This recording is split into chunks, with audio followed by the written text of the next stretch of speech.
चिपळूण संगमेश्वर विधानसभा मतदारसंघामध्ये आपण पाहिलं तर काटेकी टक्कर झाली। या ठिकाणी 2 वेळा आमदार असलेले आमदार शेखर निकम पुन्हा एकदा निवडून आले। आपल्याबरोबर आमदार शेखर निकम आहेत। तुमचं स्वागत आहे लोकशाहीमध्ये। नमस्कार। काय सांगाल याबद्दल? नाही, ही निवडणूक अतिशय चुरशीची निश्चितपणे झाली।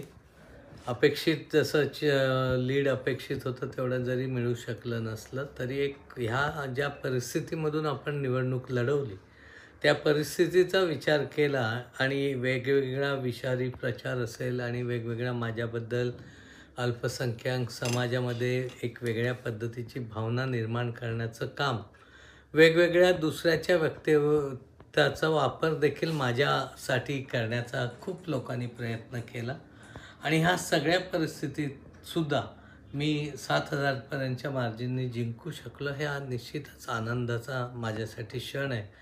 का आपल्याला माहिती आहे, एका बाजूला सगळे दिग्गज नेते होते, एका बाजूला कोणच नेता नसलेला आम्ही सगळे छोटे कार्यकर्ते घेऊन मी ही निवडणूक लढवली।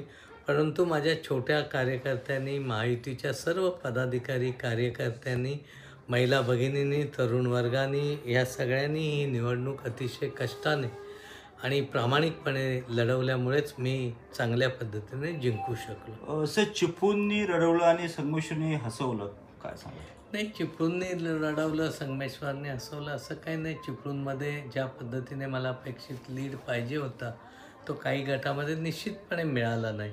ह्याची खंत आहे। त्यामध्ये मी दुसऱ्याला कोणालाच दोष देऊ शकत नाही, कारण मी सावर्ड्या गावामध्ये देखील माझ्या अपेक्षा एवढं मला लीड मिळू शकलं नाही।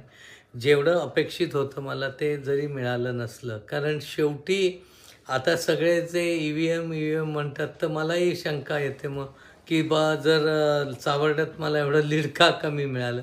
त्यामुळे उगाच कारणं देत बसणारं मी नाही। मी असं आहे की आपल्या जर जे झालं आहे ते एक्सेप्ट करायचं, त्यामध्ये आपलं काय चुकलं याचा शोध घ्यायचा आणि त्याच्यावर जे काम करायचं आहे ते करणारं मी आहे। त्यामुळे मी दुसऱ्याला कधी दोष नाही। जे काही दोष असतील ते कदाचित माझे ओव्हर कॉन्फिडन्सचे असतील किंवा अन्य काही गोष्टी असेल किंवा विकास कामं भरपूर केलेत म्हणजे आपोआप लोक मतं देतील, हा देखील माझा समज होता। सावर्ड्याला तर मी 90 कोटीचा पाझर तलाव शेवटच्या टप्प्यात मंजूर केला आणि अशी अनेक कामं खऱ्या अर्थाने मी केली। परंतु तरी देखील विजय हा शेवटी विजय असतो, त्यामुळे विजयाची तुलना कशाशीच होत नाही। आणि 1200 कोटीची कामं केली, 155 कोटीची कामं केली। आपण पाहिलं तर चिपळूणमध्ये आपण मायनस होतात, असं नेमकं का घडलं, काय एकंदरीत सांगू शकाल? कारण असं तुम्ही कामं खूप चांगली केली आहेत, 10 वर्ष मतदारसंघामध्ये फिरताय तरीही तुम्ही बॅकफुटवर गेलात, ह्या मागचं नेमकं कारण का? तुमचे शिलेदार कुठे कमी पडले असं म्हणायचं का? नाही, शिलेदार कमी नसतील पडले, कदाचित मी थोडाफार कमी पडलो असेल की मी ज्या ह्याच्यात होतो की आपण चिपळूण शहरात ग्रॅव्हिटीची योजना एवढी 150 कोटीची जी इतके दिवस न होणारी केली, अनेक पूल केलेले, अनेक उद्यानं केली, अनेक ग्राउंड केली आणि मग त्याचा फायदा मला निश्चित झाला। असं मी म्हणणार नाही की या गोष्टीचा फायदा नाही, परंतु अल्पसंख्याक समाजात माझ्याबद्दलची जी भावना वेगळ्या पद्धतीने बिंबवण्याची विषारी प्रचार वेगवेगळ्या माध्यमातून, आपल्याला माहिती आहे की व्हिडिओच्या माध्यमातून असेल, वेगवेगळ्या ठिकाणी जो करण्यात आला तोच फरक राहिला। कारण मला असं अपेक्षित होतं की 50-55% सर्वजण सामाजिक लेवलला माझ्यासोबत राहतील, कारण वैयक्तिक मी सर्वांशी खूप मिळून मिसळून चांगल्या पद्धतीने कधी कुठचंही वेगळ्या तेढ न करणारा वागत आलेलो आहे। कामंही त्या पद्धतीने मी बरीचशी केली, परंतु त्यांनी माझ्या पाठीशी 30% राहिल्यामुळेच मी विजयी झालो, हेही मला नमूद करा। कुठे तुमच्याविषयी नेगेटिव्ह सेट केला गेला असं म्हणायचं का? हां, थोडाफार केला।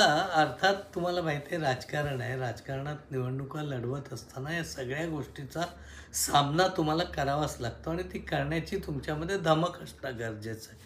त्यामुळे त्यांनी असं केलं म्हणून माझं असं झालं असं म्हणणाऱ्यातला मी नाही। तर ते राजकारणात जे काही गोष्टी असतात, कोण म्हणेल पैशाचा वापर असतो, कोण म्हणेल आणि कशाचं असेल, कोण म्हणेल खोटानाटा प्रचाराचं असेल, ह्या गोष्टी घडतच असतात। त्यामुळे त्यात काय फार मोठं विशेष आहे असं मी तर मानणारं नाही।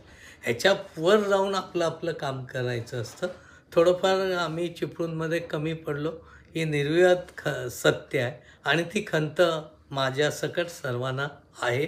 त्यातून देखील आम्ही मार्क काढून येत्या पंचायत समिती, जिल्हा परिषद आणि नगर परिषदेमध्ये महायुती म्हणून प्रचंड यश मिळू, आज तुम्हाला मी विश्वास देतो. सर 13व्या फेरीपर्यंत तुम्ही टेन्शनला होता, पण कुठेतरी दादांचा फोन आला, तुमचं टेन्शन दूर झालं.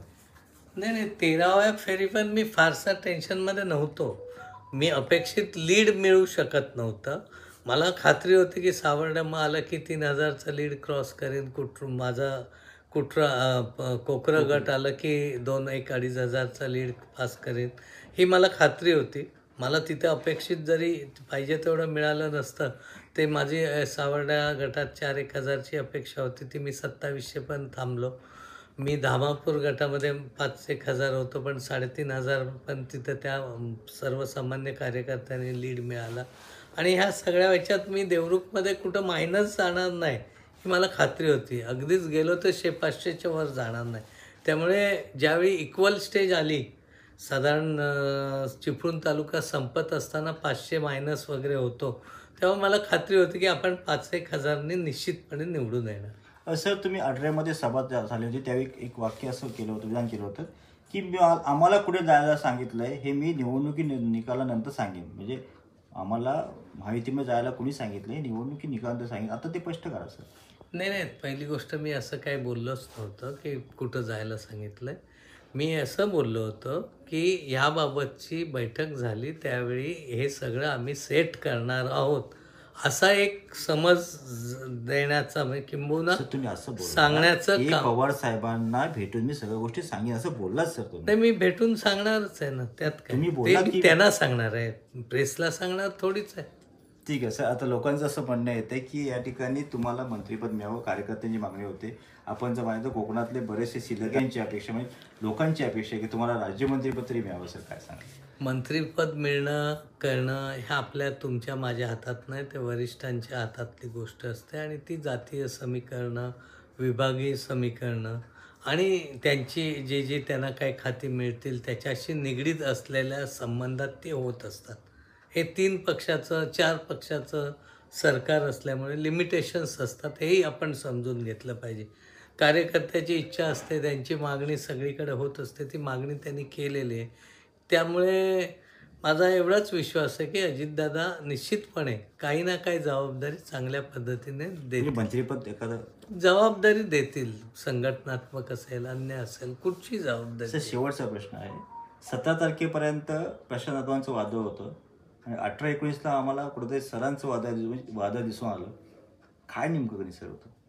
नाही, असं काहीच नव्हतं. मला तरी काय असं काय जाणवलं नाही. मी नेहमीप्रमाणेच काम करत होतो पहिल्यापासून. थोडासा मी ओव्हर कॉन्फिडंट पण होतो, नाही असं नाही, की आपण एवढी कामं केलेत त्या अर्थी आपल्याला मागच्यापेक्षा लीड मिळू शकेल असं मला वाटलं होतं. पण लोक वेगवेगळा विचार करत असतात. निव्वळ कामावर मतदान होत नाही, ह्याचा अनुभव मला निश्चितपणे आलेला, आधीही आला होता. कशावरती मतदान होतं सर? कारण ज्यावेळी मी उभा होतो तेव्हा सदाबाईंनी पण प्रचंड काम केलं होतं, पण तो लोकांनी प्रेफरन्स मला दिला. ही लोकांची मानसिकता कशी असेल किंवा लोकशाहीमध्ये तुम्ही गृहीत कायच धरून चालत नसतं की हे असंच करतील किंवा असं नसतील. लोकांच्या मनात असेल ते उतरवण्याचं काम करत असतात. त्यामुळे नियोजन असेल, बाकी गोष्टी असेल, या सगळ्या गोष्टीमध्ये थोडंफार कमी जास्त झालं असेल माझ्याकडून. त्यामुळे थोडं मताधिक्य जर कमी मिळालं असलं ते विजय शेवटी विजय असतो. तुम्हाला सुप्रिया सुळेंचा फोन येऊन गेला आहे अशी माहिती कळते सर, खरं की खोटं? किंवा तुम्हाला अभिनंदन करण्यासाठी फोन येऊन गेलेला आहे? नाही, सुप्रियाताईचं पवार साहेबांचं वगैरे नाही कोणाचंच. आपण या ठिकाणी पाहिले, या ठिकाणी आमदार शेखर निकम यांनी खरंच सांगत की ओव्हर कॉन्फिडन्समुळे मी कुठेतरी मागे गेलो, बॅकफुटवर गेलो असलो तरी आता जिल्हा परिषद, पंचायत समिती असो, नगरपालिका निवडणूक असो, ह्याच्यामध्ये माहितीचे जास्तीत जास्त उमेदवार कसे निवडून येतील यासाठी प्रयत्न करणं. कॅमेरा साहर्षक निसाहर्षक लोकशाही जिंकून.